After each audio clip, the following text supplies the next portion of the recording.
Generali James Kabarebe umwe mu basirikare bakomeye cyane igihugu cy'u Rwanda cyagize. Reka duhere mu ntambara ku Rwanda y'izari inyeshyamba za APR mu mwaka w'1990. Yari umusirikare muto urangije amashuri muri Uganda, aho yavukiye agakurira nk'impunzi y'umunyarwanda, nk'uko inyandiko zitandukanye ku buzima bwe zibivuga.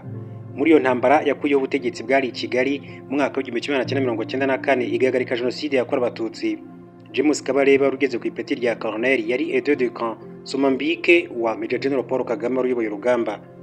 Inyandiko zigaruka ku buzima bwe zivuga ko nyuma yabaye komanda w'umutwe wa High Command w'izo nyeshyamba, nyuma yo gufata ubutegetsi akaba n'umugaba w'ingabo zirinda umukuru w'igihugu Republican Guard. Ni umugabo w'imyaka 66 wubatse ufite abana batatu. Uretse igisirikare mu Rwanda azwi nk'umwe mu bashoramari bakomeye mu bucuruzi, siporo by'umwihariko umupira w'amaguru. Nyuma y'uko ingabo ziyobowe na Paul Kagame zifashe ubutegetsi mu mwaka w'1996 zakurikiranye, abo zahiritse mu cyahoze ari Zaire, Repubulika Iharanira Demokarasi ya Kongo uyu munsi wa none, zivuga ko zigamije guhashya ibitero byabo ku Rwanda hamwe no gucyura impunzi.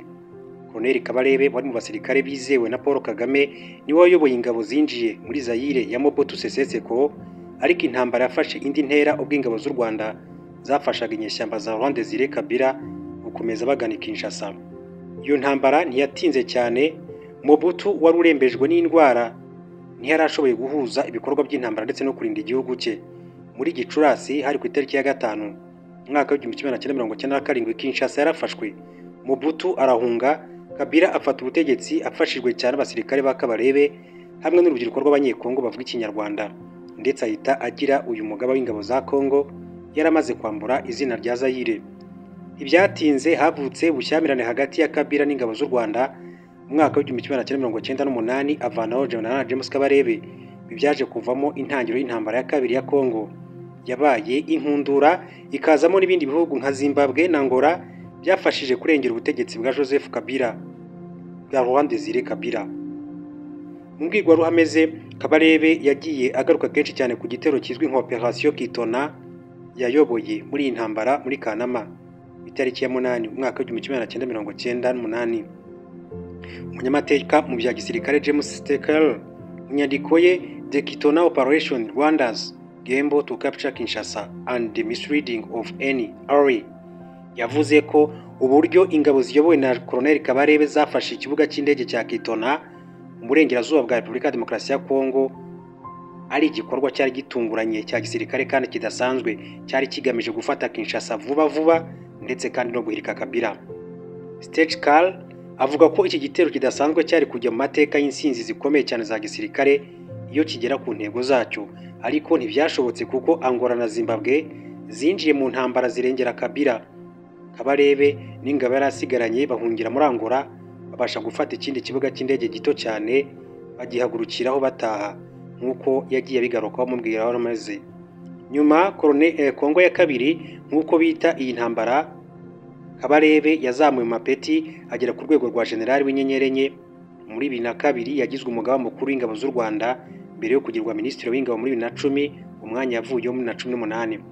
Generali Kabarebe kenshi ajya mu matorero ndetse n'amakoraniro y'urubyiruko baganiriza ku byo bakunze kwita amateka y'urugamba rwo kubohora igihugu cy'u Rwanda.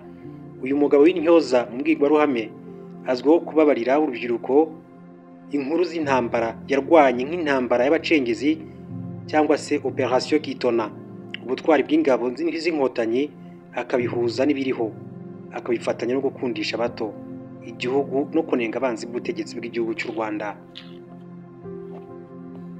Zimwe mu nkuru zikomeye cyane yabaze harimo uko yinjije Joseph Kabila wazayobora Repubulika ya Demokarasi ya Kongo imyaka igera kuri 18. Yari umuhungu wa Laurent Desire Kabila uyu bafashe kugera ku butegetsi bavanyeho Mobutu. Ati Joseph Kabila ni umwe mu mazina afite amateka muri Repubulika ya Demokarasi ya Kongo, nk'umwe mu bayoboye icyo gihugu ariko n'uwa mbere mu bakomeye cyane kandi bakiyoboye uvuye ku butegetsi mu mahoro. Umuhungu wa Laurent Desire Kabila, Joseph Kabila, izamuka rye muri politike ryabaye nk'irigibimanuka tujya tubwirwa mu mateka. Ikidakunze kuvugwa nuko mu batumye Joseph Kabila aba uwo ari we kuri ubu, izina General Retired James Kabarebe rifitemo uruhare rukomeye. Kabarebe wari usigaye icyo gihe ari umunyamabanga wa leta muri Minisiteri y'Ububanyi n'Amahanga, yihariye amateka yo kuba yarabaye umugaba mukuru w'ingabo za Kongo, akaba ari umugaba mukuru w'ingabo z'igihugu cy'u Rwanda. Yayoboye ingabo za Kongo nyuma yo kuyobora urugamba rwagejeje Laurent Desire Kabila ku butegetsi muri Gicurasi umwaka w'1997 nubwo nyuma y'umwaka Kabila yihindutse ingabo z'u Rwanda Kabarebe yarayoboye. Mu gitabo La Traversée cya Patrick de Saint-Exupéry, Kabarebe agaragaza ko ingabo z'u Rwanda zinjiye muri Kongo zifite gahunda yo gusenya inkambi z'impunzi z'abanyarwanda zari mu nkengero z'umujyi wa Goma. Izo nkambi abayobozi n'abasirikare ba leta y'abatabazi yari isize ikoze jenoside mu Rwanda bazikoreshaga bisuganya ngo bagaruke guhunganya umutekano w'u Rwanda. Mobutu Sese Seko wayoboraga Zaire RDC y'uyu munsi yavuna ibiti mu matwi yanga kumva u Rwanda rwasabaga ko izo nkambi zisenywa, abasirikare n'abasivili bagatandukanywa kandi bagakurwa hafi y'umupaka w'igihugu cy'u Rwanda. Ingabo z'u Rwanda zinjiye muri batayo enye zigizwe n'abasirikare barenga 3000 bari bayobowe na General James Kabarebe, binjiranye n'inyeshyamba za FDR zari ziyobowe na Laurent Desire Kabila mu mpera z'umwaka w'1996. Imijyi yo mu burasirazuba bwa Kongo nka Goma na Bukavu yafashwe mu mizo ya mbere, zikomereza mu nkambi z'impunzi z'abanyarwanda zari zaragizwe ibigo by'imyitozo ya gisirikare. Inkambi zimaze gusenywa, impunzi zisaga miliyoni 2 zigacyurwa mu Rwanda. Kabarebe n'ingabo ze biyemeje gukomezanya na FDR ya Laurent Desire Kabila kugira ngo batsinsure intera hamwe n'abahoze mu ngabo za leta bari biyemeje gukomeza gufasha Mobutu, nawe akazabafasha kugaruka gukura ubutegetsi i Kigali. Amaso ya FDR n'ingabo z'u Rwanda yerekejwe mu mujyi wa Kisangani ahaturukaga ibitero simusiga by'ingabo za Mobutu n'abacancuro bamufashaga. Mu gitabo La Traversée, James Kabarebe yabwiye Saint-Exupéry ko inkambi ya Tingitingi yabagamo impunzi z'abanyarwanda n'intera hamwe imaze gusenywa yahise yizera ko na Kisangani iri hafi gufatwa. Mu gihe ingabo Kabarebe yarayoboye ziteguraga kwinjira Kisangani, yabanje kugigoma kureba Laurent Desire Kabila wari uyoboye FDR. Aha niho amateka ya Joseph Kabila mu gisirikare na politike yatangiriye. Ati sinashoboraga kwinjira muri Kisangani ntari kumwe n'umunyekongo, byabaye ngombwa ko nsubira i Goma.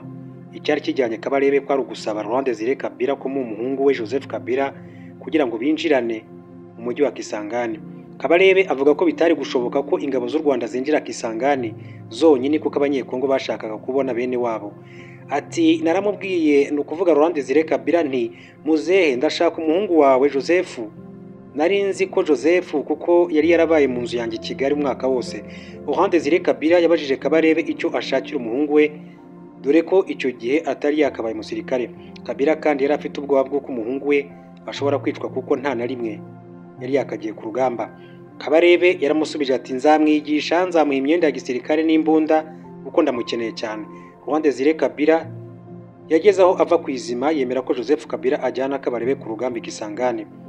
Ati tuhageze abacancuro bafashaga leta ya Zaire batugabyaho ibitero. Joseph ati yagize ubwoba bwinshi cyane ariko ndamurinda, twishe munsi y'igiti kinini cyane hejuru yacu indege ituzenguruka.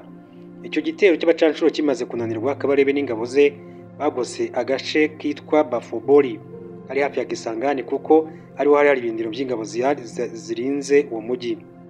Igitero bahagabye cya Kabarebe avuga ko cyateye ubwoba ingabo za leta, abacancuro n'abahoze mu ngabo z'u Rwanda ex-FAR bari biyemeje gufasha Mobutu akazabasubiza ku butegetsi Kigali. Abo basirikare batangiriyeho kubangira amaguru ingata, abandi bati intwaro zikomeye barahunga. Uburyo Kabarebe n'ingabo yarayoboye binjiye mu mujyi wa Kisangani, abantu basa n'abashizemo. Bivuga ko FDR ya Laurent Desire Kabila yageraga muri Kisangani, abasirikare ba Mobutu banze kurwana, abagera ku 300 bishyize mu maboko ya FDR ya Laurent Desire Kabila. Kabarebe wari ufite imyaka 38 na Joseph Kabila wari ufite imyaka 26 binjiranye mu mujyi wa Kisangani byari kuwa gatandatu tariki ya 15 Werurwe umwaka wa 1997. Twabanje kuganira kuko ati abaturage bari badutegereje, ati buri wese yashakaga kumenya igikurikiraho. Joseph niwe rero wagombaga kubasubiza kuko yari umwana wa muzehe Laurent Desire Kabila. Kabarebe yabanje kandi gutegura Kabila, amutegura ibibazo nuko abisubiza, ubundi ajya guhura n'itangazamakuru mu kiganiro cya mbere cyamaze amasaha agera kuri 3. Kabarebe ati nge nasigaye mu kindi cyumba nta muntu wigeze mbona.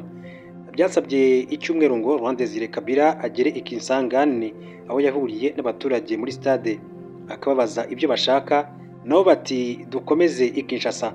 Mbere yo guhunga kw'ingabo za Mobutu zasize zisahuye umujyi wa Kisangani zinagirira nabi abaturage, ari nabyo byatumye Laurent Desire Kabila ahagera nk'umucunguzi. Gufata uyu mujyi byahise rero biha imbaraga ingabo z'u Rwanda n'abarwanyi ba Kabila, dore ko Kisangani ari umujyi w'ubukungu ufatwa nk'amarembo ya Kinshasa, ukaba uwa gatatu ukomeye cyane muri iki gihugu.